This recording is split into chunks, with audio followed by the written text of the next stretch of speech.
distinguished female professionals here. Our quiz mistress, but please, we have the question for the day. And you are not allowed to use calculator. Ladies and gentlemen, is your pen and paper ready? Calculate the circumference of your sitting area and find out the diameter of the host to the quiz mistress. This is how I welcome you to the section.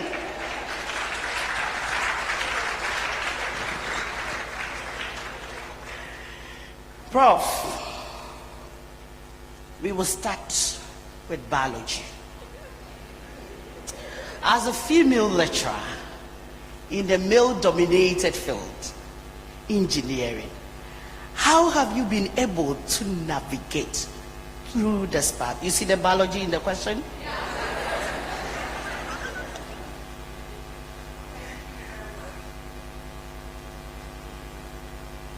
Thank you so much. I can see that you've wanted to be a quiz mistress for a very long time. And today is your chance. Yes. No problem. I am still navigating. This is not a process that ends. It's a process that goes on and on.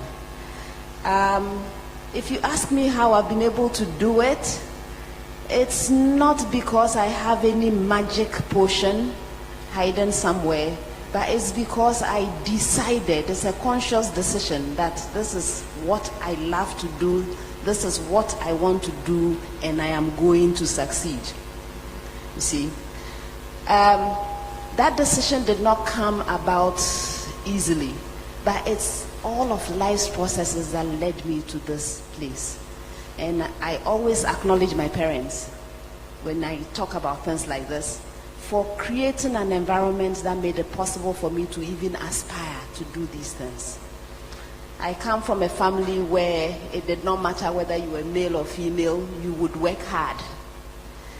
If you come to my household and you say hard work, you hear people responding, doesn't kill, because that was what we were brought up. Yes. That's what we were brought up to believe. And this is the slogan we have in the household still. All my children, my siblings' children, they all respond. And that's because my parents decided that they would create opportunities for all of us. They would support us. What we were supposed to do is to decide what we wanted to do and make sure we were doing the best that we could. So first was being diligent and hardworking enough to establish some credibility. And then adding on, facing the challenges, because they always come, but having a good attitude towards difficulty and challenges, and then proceeding and making sure that the goals, I'm working towards the goals every single day of my life. Fantastic. Let me move to Madam Eva. Here, I'll put it to her. You know, apart from being the deputy administrator for GIFEC, she is a lawyer and she is a chartered surveyor. Yes. Please, a round of applause for her too.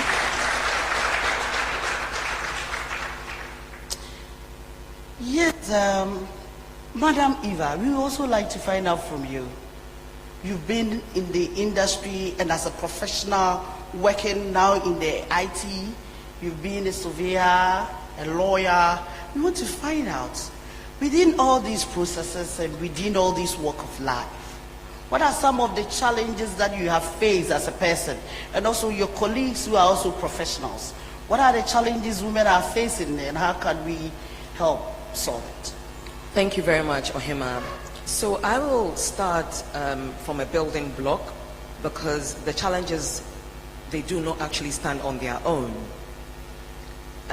If you check our society, it has traditionally been patriarchal, and that is to say very male dominated.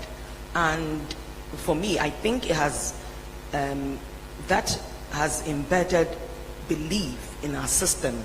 You understand that it's a male dominated space, as it were. And this has been carried into the workspace. So where do you stand as a woman? The challenges are varied. We have harassment, discrimination in the area of sex discrimination, abuse, emotional abuse, unsavory comments. And for me, I had a personal experience. Yeah. Would you mind to share? I'll share just a little bit of it. Yes. So I was an executive, and somebody high up, a male high up in the company, just wanted to have an affair with me, a married woman. I said, no, it cannot be. I'm a Christian, and everything. And he wouldn't take it lightly at all. So he did everything within his power to bring me down. First, I was removed from the executive position. No announcement. One day I come to work, there's an email saying you're not part of us anymore. If I apply for a higher position, I'm not taking on, no reason. So it went on for about 4 years, and it wasn't easy at all. But what did I do? I stood tall as a woman, very resilient in whatever I did, of course with my prayers, but I knew within me I could do it. Because at the time I didn't know of any law that could support me, but I was very confident in whatever I did. I knew I was challenging a great path, so I just stuck to it, and I did my work conscientiously, and everything went well. I mean, the frustrations were there, but I did what I had to do.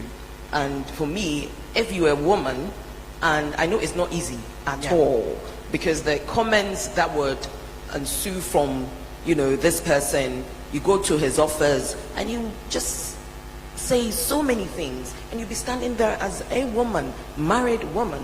What do? You say, I'm sorry, I'm not happy with what you're saying. And the next minute in a meeting, you'll be the target. Yes, you'll be the target. They will just set high targets for you at work, knowing very well you are unable to achieve those targets, but they will set the targets for you. So you, as the woman, you have to ensure your work is very excellent in terms of communication. Whatever he asks you to do, you ask him to email it to you, so that you have a track record, that in the event of anything you can also fall back on the correspondence. Because as I said, with a target, for example, you are the only one in the department. He purposely does that. You are the only one in the department, and he sets a high target for you. He knows you need help. So what do? You do the best you can. You make sure you have a track record of it. At the end of the day, during performance review, you just submit what you've done and why you have not been able to achieve it. So I believe to help us do away with this harassment and everything is about you, the individual. We also need laws to support us. Ghana, we are doing well. We have a Labor Act, which helps us in so many areas in terms of women when we are pregnant, and even in recruitment, it helps us. However, it's silent, as it were, on harassment per se. It hasn't got Ghana hasn't got the national framework, so it's something that women, we can also aspire to push to achieve. Yes. Thank you so much, Madam Eva. I'm sure Madam Yvonne is graciously waiting for how I will introduce her. I wish I can ask a question. When your telephone number doesn't start with 020, neither does it start with 027, it will surely start with 0244 or 054. Please, if you don't have network, today is your day. Madam Yvonne is the network. Please listen. She is the network quality and reporting manager. A round of applause for her. For MTN. Everywhere you go. Yes. So please, if you have issues today, you say, and all of us, all these, well, when we have issues and we call and they are able to save us, is because Madame Yvonne is there. She has set KPIs, and the people have no option to ensure they deliver. A round of applause for her. Madame Yvonne, how are you? I'm fine, thank you. Thank you all for the pleasant introduction. She is an innovator, very passionate about women in ICT, and she does a lot of speaking engagement to ensure she encourages a lot of females to take tech path. I'd like to find out from you, individuals are doing their best, but the industry itself in terms of tech, what can we do to break the gender barriers? Okay, thank you very much. The industry, as you say, unfortunately, is bigger than just tech industry. It's huge. The impact the industry can have will stem from the very homes we come from. If you listen to a lot of the speakers today, you realize that females that have gotten to where they are today is because of where they came from, their homes, their societies, and our educational backgrounds. So the industry would expand to reach out to the homes we come from, the society, the education especially, because we go to classes, and depending on their background, we cannot have female in tech leaders when we don't have female in tech students and people who have certain background, certain education, and are at par with their male counterparts. So you have a female daughter, you have a girl child, and you have a male child. Traditionally, we buy toys, robots and stuff for our male children. We buy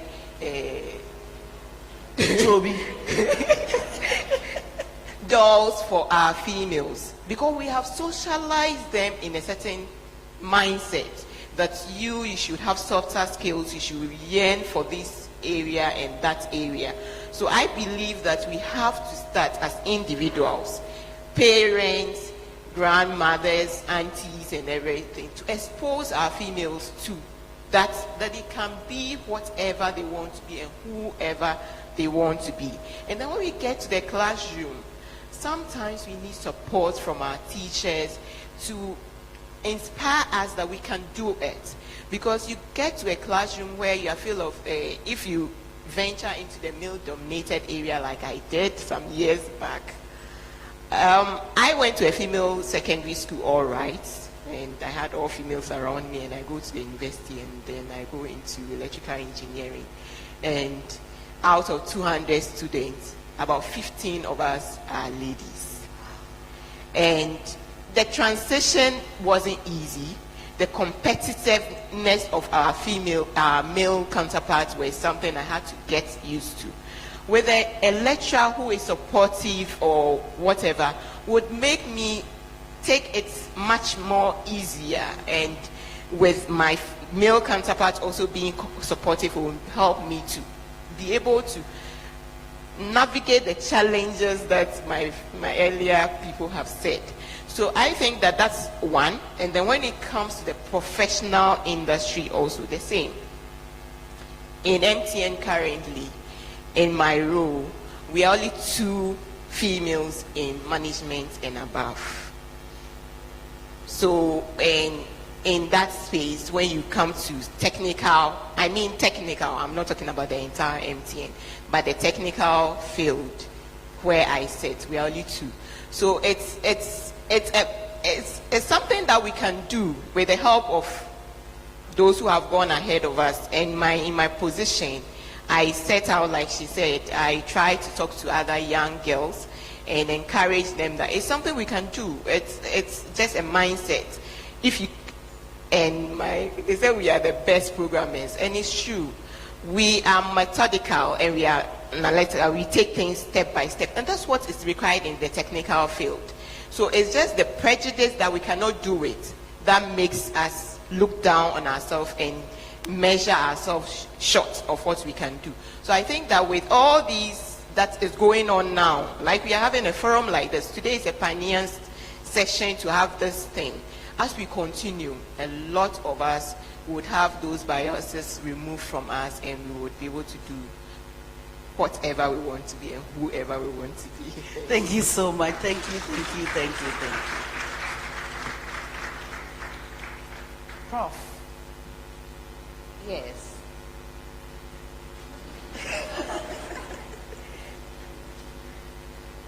I'm going straight to the point. Prof, there are lots of young girls who want to be like you. But unfortunately, there are some other girls, although they are thinking of being like you, walking into you, trying to walk the path of ICT, technology, male-dominated fields, they are still scared. Today in this room, we have a lot of young females. Online, we are joined by a lot of females. We have journalists here who also carry the information to the people. What advice would you like to give to people who want to enter the field of that is male-dominated but are still afraid or scared to venture? Yes, unfortunately, this is the situation. I meet a lot of young people who want to be like me. My advice, first of all, is try to be better than me. You have to. You live in a world which is much more open, which is much more far ahead from what I started out with.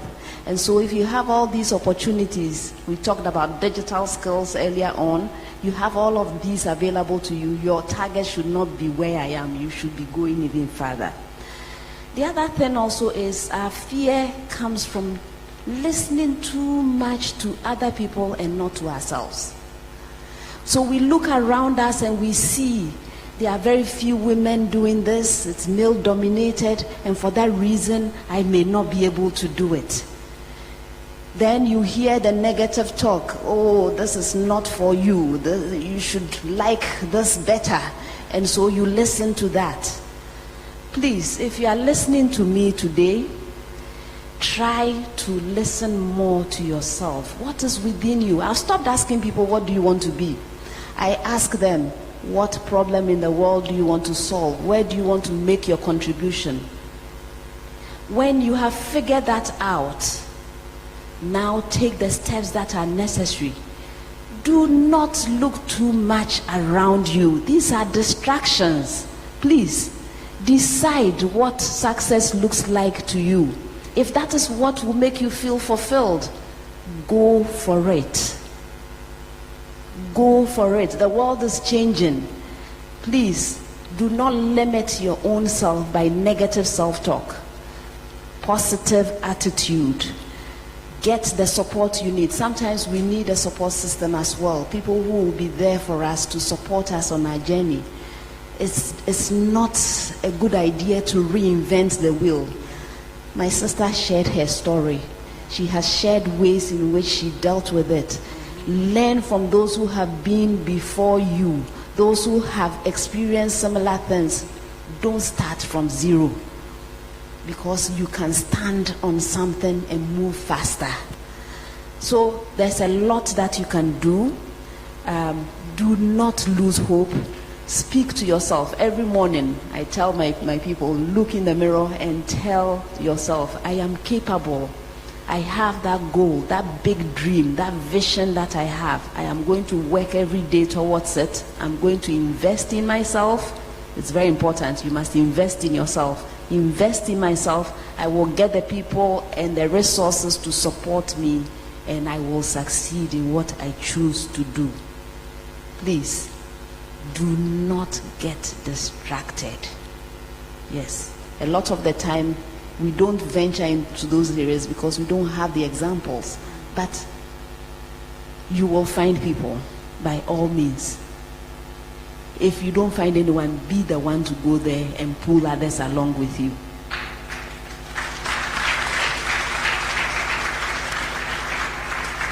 Quite inspirational. Thank you so much, Prof. Madam Effah, with our cultural and social norms, how is it affecting women's experience and opportunities?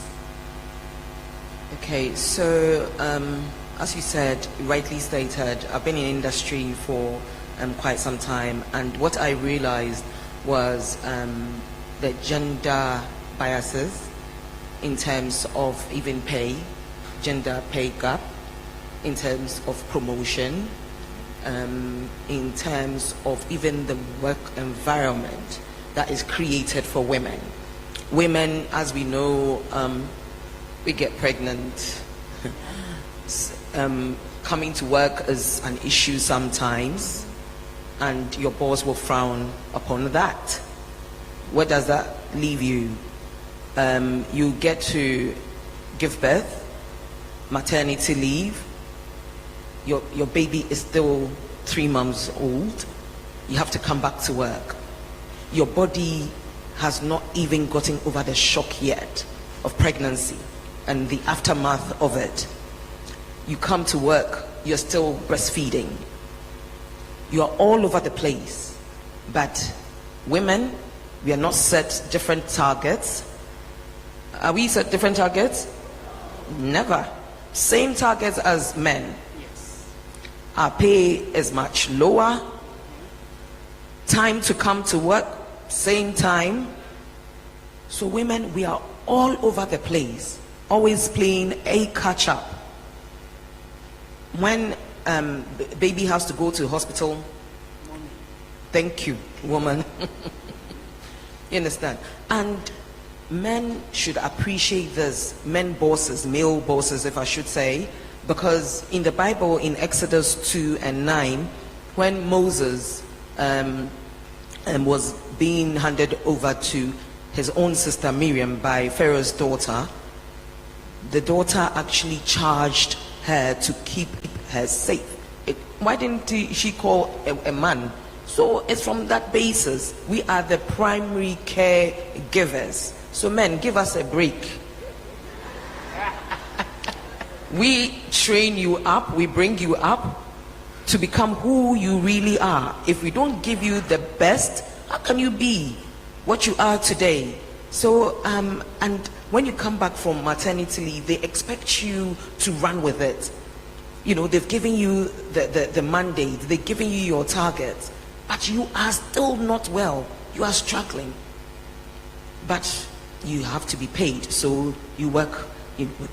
So I took the trouble to even speak with National Labour Commission just to find out the complaints lodged there by women, and it appears that 70% of the complaints of unfair treatment at work comes from both men and women. However, 30% of that, and a little bit even more, comes from women's complaints about maternity protection in this day and age.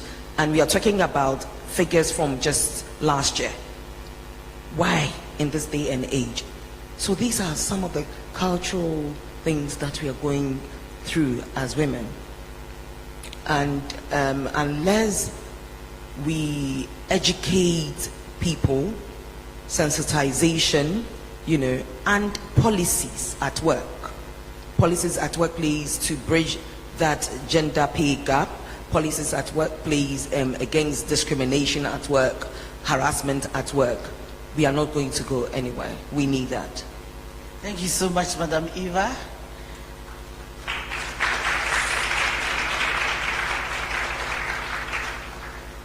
Madam Yvonne, with all the efforts the professionals are putting in, there is one profession in the country and everywhere that has the fight. Greetings to you, Ghana Journalists Association. You are here. Thank you for coming. What's the role of the media in this fight? Okay, thank you very much. The media has a big role to play, actually. They have the mic, like you said, and they can bring a lot of attention to this fight. And it's not a fight, a campaign. This campaign. And this campaign is based on intentionality and consciousness. Like our first speaker said, the biases of the thing is the way we are. Like she said, I would like to deal with somebody similar to me. I would be comfortable with somebody who is similar to me. So we women ourselves can also be biased. So it's just about being conscious of the problem and how do we bring it to the limelight so that everybody knows about it. And that is where our media colleagues have a big role to play. So today's event is one of those things. But we also say that it shouldn't be only on days like this where we have International Women's Day, that we talk about these issues, because these are everyday things that are going on. When a media person wants to know about something, there are people in all fields have women. They shouldn't be only men responding to issues of expertise, but they should make a conscious effort that if I'm going to interview 10 people in the year, can I have at least 2 women? I'm just saying that in an event where we are not even featured at all, do you make a conscious effort to say that I want to bring the diversity of opinion that is coming from the female population? So I think that one key issue is being conscious and making an intentional decision to make this discussion ongoing, not once a year program. And then the second thing is that there's been complaint that we women, we are never available when they call us for some of as these resource things. persons. Sometimes we are called and we have several excuses. But that is where we talk about the issue that men and women are not the same. Media should also take cognizance of our responsibility as women. We have a lot on our mind. Our male counterparts have fewer things to deal with, those strategic, like they say. We are down there, but we have 1,001 things to do. So we don't wake up in the morning and you just give us impromptu things and then we just wake up to the call. You need to know and acknowledge our uniqueness and meet our needs wherever possible. So those are 2 major things I would say that we need media to support us, make sure that this message, it does not die and it's continuous, and then also reach out to us. We are ever ready to support anytime you call us. Just give us ample notice and give us enough information to prepare for it. Thank you very much. Thank you so much. Now is your turn to be heard. I'm giving the opportunity to first 3 people to ask a question. My panelists are ready to answer you. It's the moment you can also say, you ask the question, the quiz mistress a question.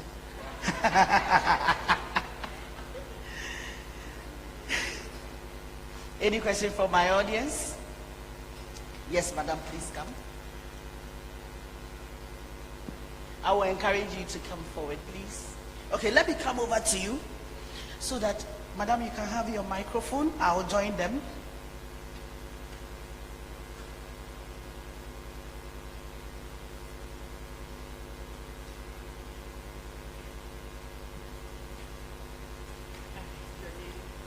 My name is Love Mark Owusu. All right, so my question and my contribution is, I know some of us wanted to go into tech, but we didn't get the support, and we decided to do other programs. Now they're saying every female should maybe take up a tech career or something. Meanwhile, most of us are into different field. So does it mean that I feel like the female should be encouraged, in as much as you are not into tech, maybe the current program you are doing, you can also support those who are also on the tech field. For instance, a tech person cannot do marketing for his or her project, but a marketing student can assist the tech person. So in as much as maybe I'm not coding, I'm into communication, I can still assist the tech project that the person is doing. So I believe in as much as you're not doing the same program or embarking on the same project, they should encourage us to also venture into the tech space. Thank you. Thank you so much. My panel members will respond. Or I should take the second question. Okay. Hi everyone, Barama Pia with Scuttlebox. My question honestly is for situations like companies that need diversification in tech, we have a lot of projects that we work on with Scuttlebox. So we manufacture the boxes that Jumia, Ghana Post all deliver packages into. We're the ones that manufacture it, and we're looking for tech to support some of the manufacturing that we do. And I think this may end up being a question for the deans. What are some programs that we can kind of tap into and say, hey guys, we need this kind of assistance in our companies, because I know a ton of companies that need this level of innovation and innovativeness, right, and ingenuity. So what are some ways that we can tap into some of these, these resources, human resources that become tech resources? I'll take the last question. Good afternoon. Please, I'm Augusta.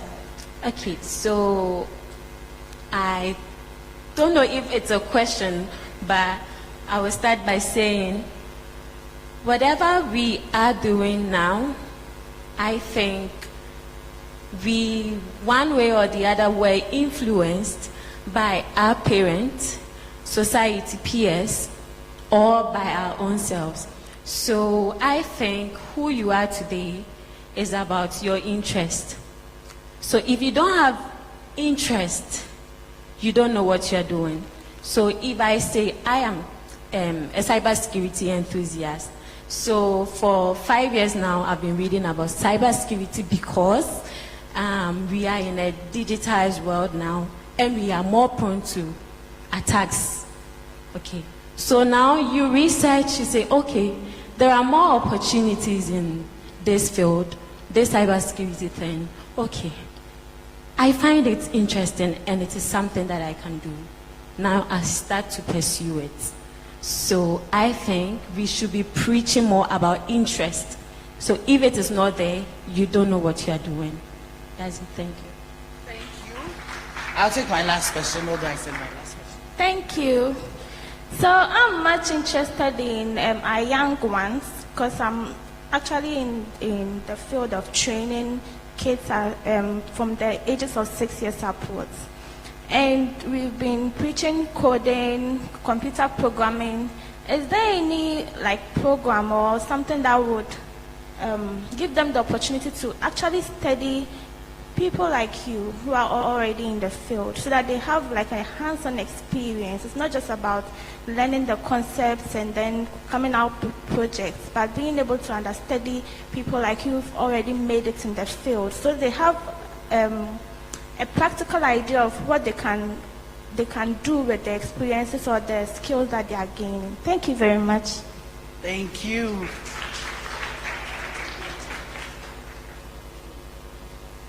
Please, you can go ahead. Go ahead.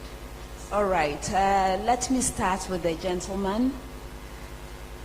What you said was like music to my ears. So let me stand back and introduce properly. I'm actually here representing my Vice Chancellor, Professor Nanaba Amfo from the University of Ghana. I'm also here in my own capacity as Dean of the School of Engineering Sciences at the University of Ghana. At the School of Engineering Sciences, what we have been trying to do the past few months since I've been Dean is to bring industry closer. Each department, and I have 5 departments in my school, agric engineering, biomedical engineering, computer engineering, food process engineering, material science and engineering. Each of those departments has industrial partners. What we have started to do is to invite all our industrial partners to student proposal presentations. There will be progress presentations. After 3+ years of engineering education, the last year they are required to do a project that tackles a problem, a real problem in our society. And what we want the industrial partners to do is to come and see what our students are doing. They can actually bring problems to us. Our students should be able to tackle the problems that you are seeing that you need the talent for. And you should be able to see them show throughout the course of the year how they tackle this problem and come up with a potential solution at the end.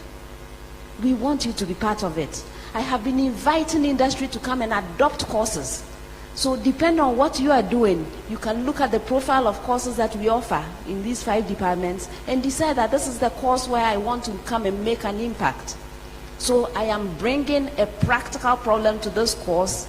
I will even provide the tools for them to be able to teach it in a practical way so that those who graduate from the course will be relevant. These are the types of partnerships that will move our country forward. Not academia sitting somewhere teaching theoretical things, you struggling to find talent and then complaining about each other. Let's work together, right? Let's work together. Come to my office. I will be happy to find you a department to partner with. Yes. Thank you so much. This is the new direction we are going in, and I think it will make a huge difference. Yes, so that is what I have to say to you. We are open.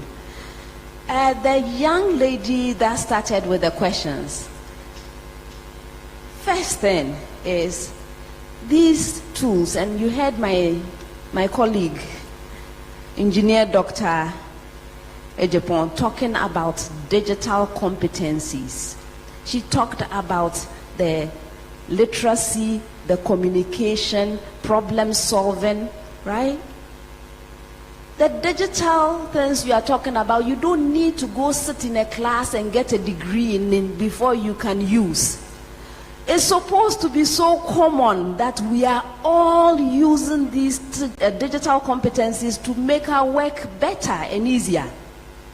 Again, the reason why we think this way is because it's traditionally been that way. You go and sit in a marketing class, you talk about marketing, you don't talk about the thing you are going to even market. You go to engineering class, you are talking about the technology you are developing, you don't know how you are going to even get it to people. We need to start bridging the gap.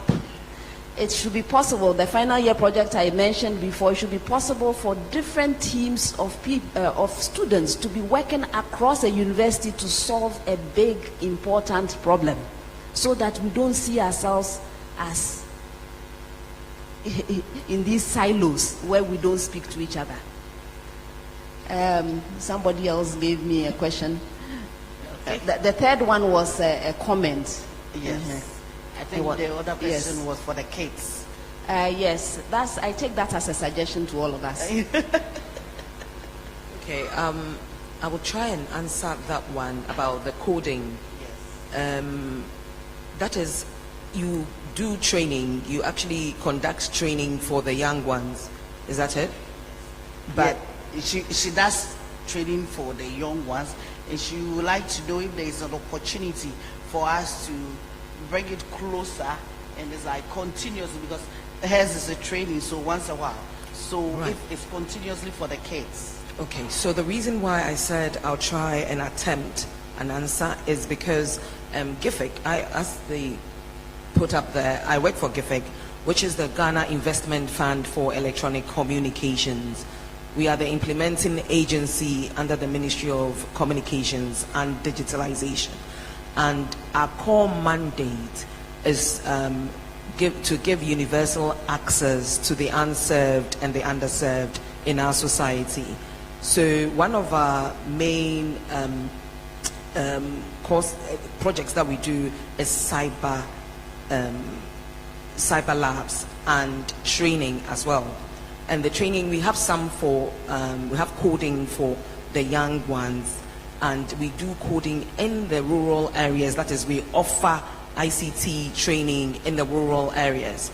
And this coding, we do it not once a year, but we do it often. And we actually advertise it so Probably we have to do more by putting it on more platforms in terms of marketing, but we do continuous training in coding for the younger ones. And I believe even Kofi Annan, Yes. you also do... I wanted to end with that. Okay, okay, all right. When you are Yes. done. Yeah, so as I Yes. said, GIFEC, we can give you our website and everything so that you tap into it and you know when the programs are going to be done, as in the coding. But as I said, Kofi Annan, they also do it, so she will speak to it. Yes, so at the Kofi Annan Center, what we do is that during the long vacation, we bring kids here, coding for youth. And the last one that we did, it was wonderful. After 10 days, we brought the kids, we asked the parents to join them, brought the kids to this auditorium, and we put them in groups during the 10 days they were here to try to solve a problem. And it was fantastic. One of the groups that within 10 days that they were here to learn coding, able to do something like a cartoon story on teenage pregnancy and how it can be solved. There was this group that also did a dustbin, and it's just there. Immediately you get closer and your hand is being sensed, there is a sensor, and the dustbin will just open. You drop something in it, you move your hands like that, and then it closes again. The parents were they kept clapping, and they are also willing that it's something that we can do. But the issue is that we can do it every day. Parents at home, are you ready to let your kids take this opportunity? Many a times we buy toys for them to play, which is very good. But these are some of the things that parents should start investing in. There are lots of problems in the country, and these problems can be solved by you, me, your sister, your friend, your son, or your daughter. Let's all do our best to contribute to the solution. Okay, Ohima, maybe you can add the ages, because the age is very critical. Okay, so for coding for you, we start from 6 upwards, and you can come in. Yes, and the case that did the dustbin, I think the youngest person was 6 years, and the oldest one was 11, that group, and they did a dustbin, and it was so fantastic. So coding is not difficult, I don't think so. But can we try? Let's give it a try so that we can say it. And one of the people that talk about, I've forgotten when I went round to take the question. Someone was saying that we should preach that when they are doing coding, they should partner with the marketing. Apart from coding, when it comes to ICT or technology, there are lots of things that we can do. And today at this conference, Kofi Annan Center is going to demonstrate its commitment to improve the situation. How are we going to improve the situation? Linking it to the sister who spoke about marketing, and then you can partner, coders should partner with marketers to market their products or any other service. What we are also advising that with whatever profession that you are in, this is the time to embrace technology. You can stay at home, work, get paid without moving an inch. You can work, go everyday normal work, and still add something to it. Website development. If you are developing my website, I don't have to see you 24/7. I only have to send you the information. Then you do that. Something that if you are even in the office 8 to 5, you can do. When it comes to social media management, you can still do your 8 to 5 work and manage it. Because if corporate Ghana is employing you to manage their social media handles, none of them may require that you come over. You can get a lot of people who want to sell, but what they need you to do is that they just WhatsApp you the details, and then you update their social media handles. There is more we can do, and I hope that today we are taking the loss home so that The next time we meet, you can share testimony. Ladies and gentlemen, no more questions. I just want to add on the notes that you left off, just also to answer the question of the First Lady, who said some of us were not encouraged into technical fields from the beginning, and then we find ourselves here. We are either marketers or we are in a different fields, but we have an interest in technology. So technology has actually evolved. I remember when I was in school, when I was going to secondary school, I was encouraged to do science, because when you are in science, you can easily branch into other fields, but you can't branch from other fields. Okay. Yes. Oh, you can continue. You can branch from other fields back into science. Unfortunately, those barriers are broken down completely now. I have a colleague who actually did general arts in Legon. He went to tech, did PhD and everything in general arts.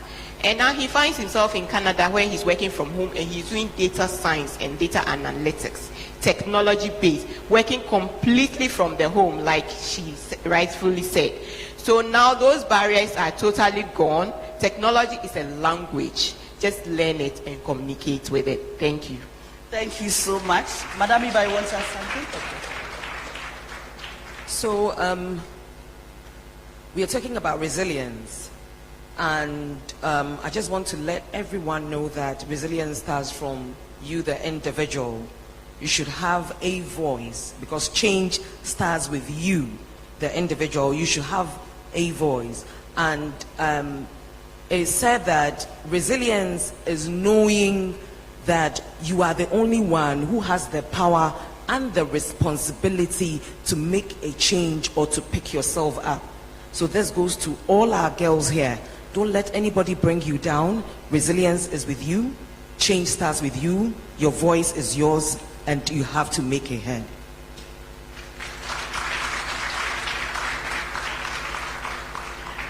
Ladies and gentlemen, on your behalf, I would like to dispatch the quiz mistress.